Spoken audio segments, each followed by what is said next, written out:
ওসমান হাদির সর্বশেষ পরিস্থিতি নিয়ে জানাবো আজকে। বাংলাদেশের রাজধানী ঢাকায় গুলিবিদ্ধ শরীফ ওসমান হাদির শারীরিক অবস্থা আগের মতোই আশঙ্কাজনক ও তার মস্তিষ্কের বিভিন্ন জায়গায় রক্ত জমাট বেঁধে আছে বলে জানিয়েছেন চিকিৎসকরা। তার মস্তিষ্কের ফুলা আরও বৃদ্ধি পেয়েছে।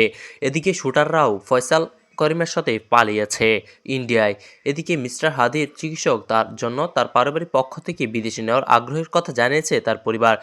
আজ রবিবার মেডিকেল বোর্ডে এ নিয়ে আলোচনা হয়েছে।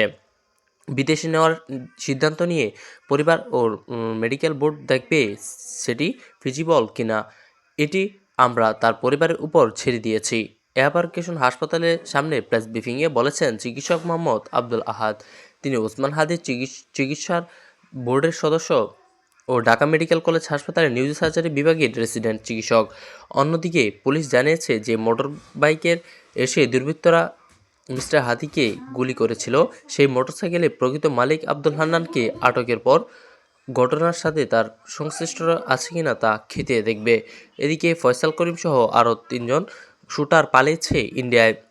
আগামী জাতীয় সংসদ নির্বাচনে ঢাকা ৮ আসনে সম্ভাব্য স্বতন্ত্র প্রার্থী ইনকিলাব মঞ্চের আহ্বায়ক শরীফ ওসমান বিন হাদি শুক্রবার বিজয়নগর এলাকায় নির্বাচনের প্রচারের সময় গুলিবিদ্ধ হন।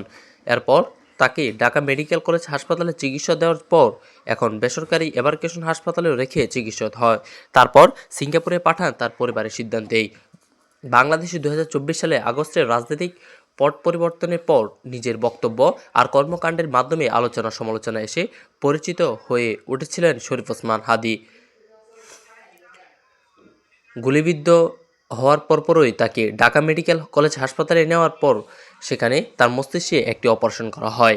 এরপর উন্নত আইসিইউ সাপোর্টের জন্য তাকে ভর্তি করা হয় এবার কেয়ার হাসপাতালে। চিকিৎসকরা তখন থেকেই বলে আসছেন যে তার অবস্থা অত্যন্ত সংকটময়। এবার কেয়ার হাসপাতালে নেওয়ার পর চিকিৎসকরা জানিয়েছে তাকে সিঙ্গাপুরে নিলে ভালো হয়। এবার কেয়ার হাসপাতালে সিনিয়র কনসালটেন্ট জানিয়েছে এবার ফুসফুসের কার্যকারিতা স্থিতিশীল রয়েছে, উল্লেখযোগ্য উন্নতি বা অবনতি হয়নি। এদিকে শুটাররা পালিয়েছে বলে জানিয়েছেন একজন ভিআইপি